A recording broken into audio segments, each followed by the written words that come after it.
पटना से शुरू हुई इंडिया अलायंस की बैठकें बेंगलोर और मुंबई होते हुए अब दिल्ली तक पहुंच चुकी हैं। अब जबकि लोकसभा चुनाव के लिए कभी भी बिगुल बज सकता है।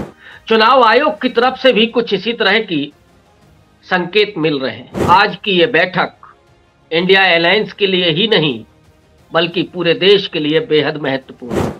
बीजेपी के आईटी सेल के द्वारा इस तरह का ट्रेंड कराया गया कि अब लोकसभा चुनाव नरेंद्र मोदी के लिए जीतना बेहद आसान है कि जहां असंभव माना जा रहा था वो हमने कर दिखाया। खुद भारतीय जनता पार्टी के तमाम छत्रप नरेंद्र मोदी और अमित शाह के खिलाफ एकजुट होने की तैयारी में है। वसुंधरा राजे सिंधिया को जिस तरह से अपमानित किया गया, दोस्तों 4 राज्य ऐसे हैं जहां पर नरेंद्र मोदी के लिए बेहद मुश्किल साबित होने जा रही है। ये ऐलान सीधे तौर पर जंग की तरफ इशारा कर रहा है कि लालू प्रसाद यादव को भले ही जेल में रखा गया हो लेकिन वो टिकने वाले नहीं हैं। महाराष्ट्र की राजनीति का वो मराठा छत्रप जो आज सीधे तौर पर मुकाबिल है, वहां पर भी चाक चौबंद है।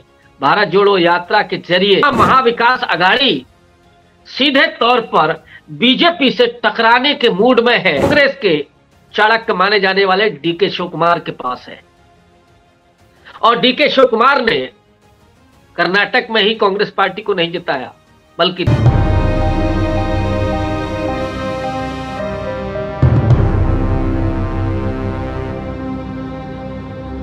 दोस्तों नमस्कार। देश नीति के इस विशेष कार्यक्रम अब होगा न्याय में मैं रविकांत आपका हार्दिक अभिनंदन करता हूं। दोस्तों आज इंडिया अलायंस की चौथी बैठक होने जा रही है दिल्ली में।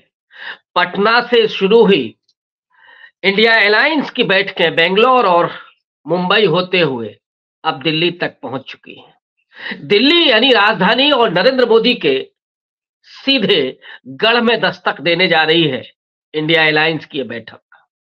पिछले दिनों जो बैठकें थम गई थीं, जो बातचीत रुक गई थी क्योंकि 5 राज्यों के विधानसभा चुनाव चल रहे थे और उन विधानसभा चुनावों में कांग्रेस की मशरूफियत, कांग्रेस की वहां पर चुनाव में सक्रियता की वजह से यह बैठक नहीं हो पाई थी।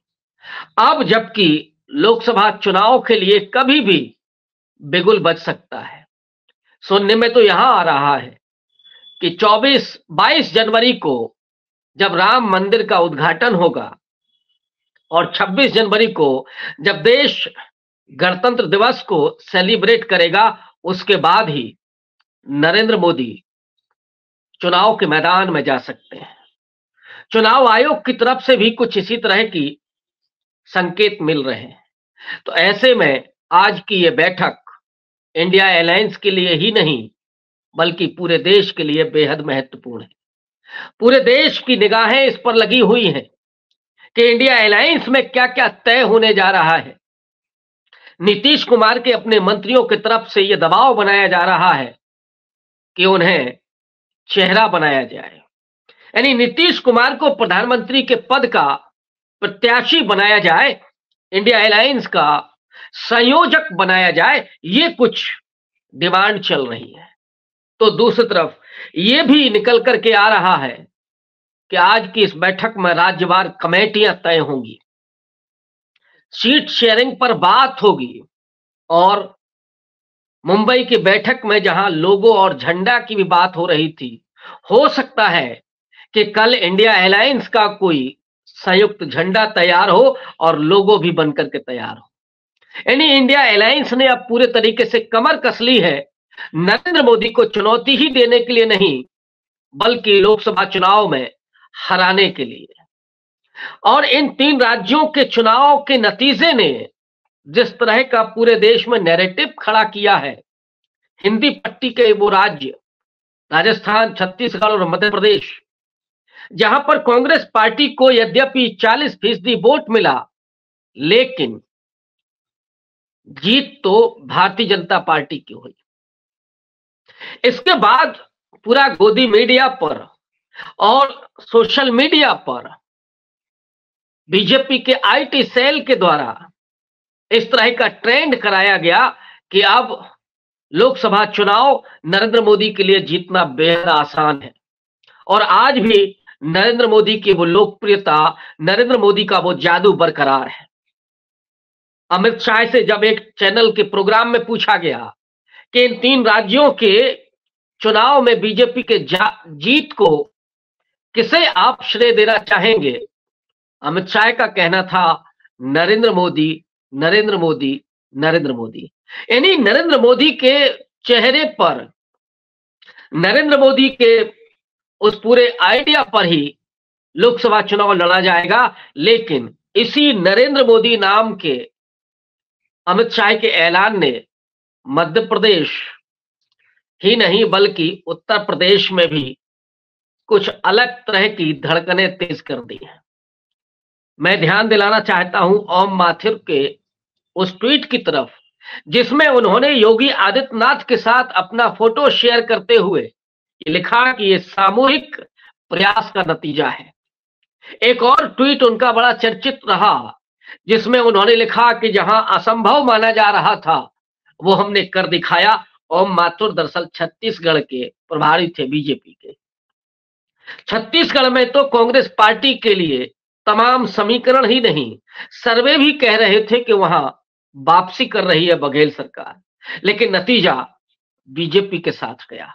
मध्य प्रदेश में जहां मोहन यादव को मुख्यमंत्री बनाने के बाद नरेंद्र मोदी ने सोचा होगा कि अब लोकसभा चुनाव में उन्हें कोई दिक्कत नहीं होगी, लेकिन मामा शिवराज जिस तरह से लोगों के बीच में जा रहे हैं और ये ऐलान भी कर रहे हैं कि वो कहीं जाने वाले नहीं हैं, मंच से जब शिवराज सिंह चौहान खड़े होते हैं तो पब्लिक से शिवराज सिंह चौहान के नाम के नारेबाजी होती है। अमित शाह के सामने, नरेंद्र मोदी के सामने तो ये एक तरह से सीधा चुनौती है शिवराज सिंह चौहान की कि उन्हें दरकिनार करके मोहन यादव को मुख्यमंत्री बनाना इतना आसानी से पचने वाला नहीं है मध्य प्रदेश में। जो शिवराज सिंह चौहान ने कहा था कि हम 29 में से 29 सीटें गिफ्ट करना चाहते हैं नरेंद्र मोदी को, लेकिन अब क्या ये संभव है? क्या ऐसा नहीं दिखाई पड़ रहा है कि खुद भारतीय जनता पार्टी के तमाम छत्रा पप नरेंद्र मोदी और अमित शाह के खिलाफ एकजुट होने की तैयारी में है? इधर शिवराज सिंह चौहान तो ओम माथुर, योगी आदित्यनाथ, तो पीछे कहां रहेंगे नितिन गडकरी और राजनाथ सिंह? वसुंधरा राजे सिंधिया को जिस तरह से अपमानित किया गया, उनके सामने एक विकल्प पहली बार का विधायक खड़ा किया गया, भजनलाल शर्मा, तो क्या वसुंधरा राजे खामोश हो जाएंगी? नहीं। ये सुगबुगाहट ये दिखाती है कि नरेंद्र मोदी को सिर्फ इंडिया अलायंस से ही नहीं बल्कि उनके अपने छत्रपों के जरिए भी चुनौती मिलने वाली है। और आज की जो इंडिया अलायंस की बैठक है वो अपने तमाम कील कांटे दुरुस्त करके मजबूती के साथ चुनाव मैदान में जाने के लिए तैयार हो रही है। दोस्तों, 4 राज्य ऐसे हैं जहां पर नरेंद्र मोदी के लिए बेहद मुश्किल साबित होने जा रही है। एक तो पश्चिम बंगाल, जहां पर 42 सीटें हैं, 18 सीटें पिछली बार बीजेपी ने जीती थी, बाकी टीएमसी ने, ममता बनर्जी पहुंच चुकी हैं दिल्ली। बिहार, जहां 40 सीटें कुल मिलाकर के हैं, 39 सीटों पर एनडीए ने जीत हासिल की थी, यानी उस समय नीतीश कुमार बीजेपी के साथ थे।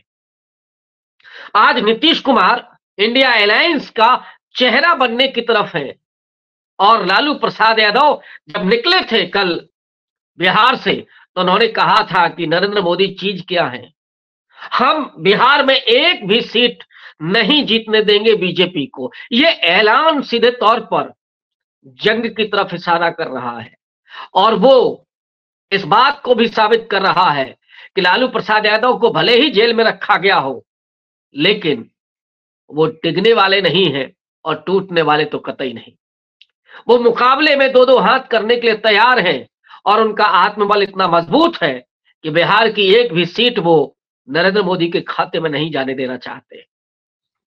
उसी तरह से महाराष्ट्र, जहां पर 48 सीटें थीं, 41 सीटें एनडीए ने जीती थीं और एनडीए में वो शिवसेना शामिल थी जो आज इंडिया अलायंस के साथ खड़ी हुई है।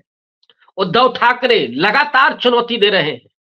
अगर इंडिया अलायंस में सबसे मुखरता के साथ कोई मुकाबला कर रहा है मोदी शाह का, तो उसका नाम उद्धव ठाकरे है।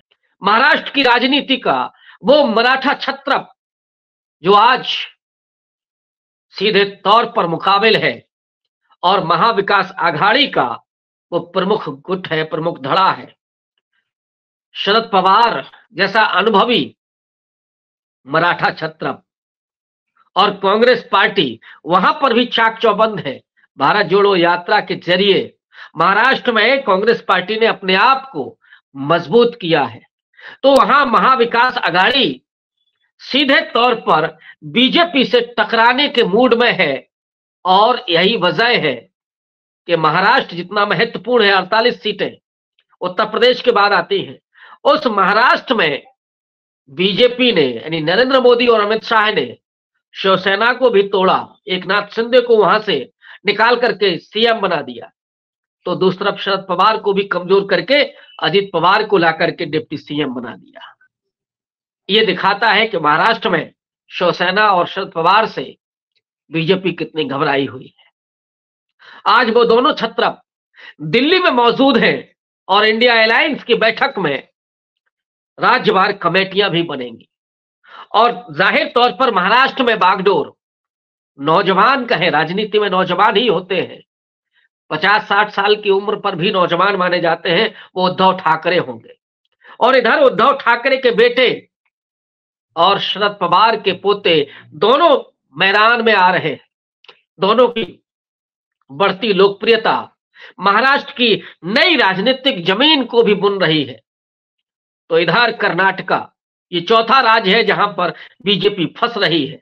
28 में से 26 सीटें बीजेपी ने जीती थी, लेकिन इस बार वो बागडोर कर्नाटक की ही नहीं बल्कि समूचे दक्षिण भारत की कांग्रेस के चाणक्य माने जाने वाले डीके शिव कुमार के पास है। और डीके शिव कुमार ने कर्नाटक में ही कांग्रेस पार्टी को नहीं जिताया, बल्कि तेलंगाना में भी बड़ी जीत उन्होंने हासिल की है। उन्होंने तो ऐलान कर दिया था पिछले वर्ष ही कि दक्षिण भारत की 129 सीटों में से 100 सीटें हम विपक्ष के खाते में लेकर के आएंगे। उनका निशाना तो हालांकि कांग्रेस की तरफ था इशारा, लेकिन इसमें कोई दो राय नहीं है कि अगर दक्षिण भारत से 20 सीटें भी बीजेपी को मिल जाए तो बहुत बड़ी बात होगी। तो ऐसे में ये 4 राज्य जहां से इंडिया अलायंस मजबूती के साथ खड़ा हुआ है और एनडीए कमजोर हुआ है, इन सीटों की जो कमी होगी उसकी भरपाई बीजेपी करेगी, तो करेगी कहां से? एक उत्तर प्रदेश उसके लिए है, लेकिन वहां पर वो 64 सीटें पिछली बार जीते हैं। क्या इस बार वो 80 में से 80 सीटें जीत सकते हैं जो उन्होंने मिशन का नाम दिया है? लेकिन अखिलेश यादव और जयंत चौधरी भी आज मौजूद हैं दिल्ली में, और वो इस बात को रेखांकित कर रहे हैं कि उत्तर प्रदेश की जमीन भी आसान नहीं है। और इधर योगी आदित्यनाथ भी इस ताक में बैठे हैं कि पिछले 3-4 महीने से जिस तरह से केशव प्रसाद मौर्य और एक चौधरी साहब हैं, उन 2 लोगों का नाम चल रहा है मुख्यमंत्री के लिए, तो उनकी कुर्सी डगमगाई हुई है। केशव प्रसाद मौर्य की बढ़ती हुई जो हैसियत है और अमित शाह के साथ नजदीकियां हैं, वो योगी आदित्यनाथ को पचने वाली नहीं है। तो ऐसे में उत्तर प्रदेश के भीतर भीतरघात, और कांग्रेस, समाजवादी पार्टी, आरएलडी, खुद नीतीश कुमार उत्तर प्रदेश से चुनाव लड़ने वाले हैं। मल्लिकार्जुन खड़गे के भी बारे में सुना है कि वो नगीना से चुनाव लड़ेंगे। सोनिया गांधी नहीं होंगी तो प्रियंका गांधी रायबरेली से होंगी। अमेठी से राहुल गांधी चुनाव लड़ेंगे। तो ऐसे में जो मजबूत छत्रप है, जो बड़े बड़े स्टार हैं, वो उत्तर प्रदेश से चुनाव लड़ेंगे। तो 64 सीटों में से 1 सीट भी बढ़ने वाली नहीं है, बल्कि सच्चाई ये है कि बीजेपी का आंकड़ा कहीं 40 पर आकर के न रुक जाए।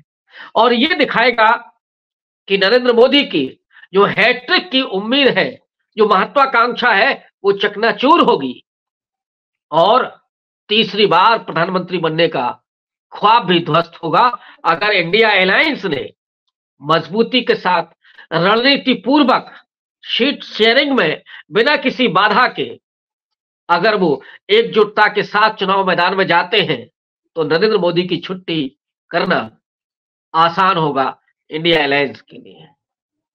शुक्रिया, देखते रहिए देश नीति। धन्यवाद।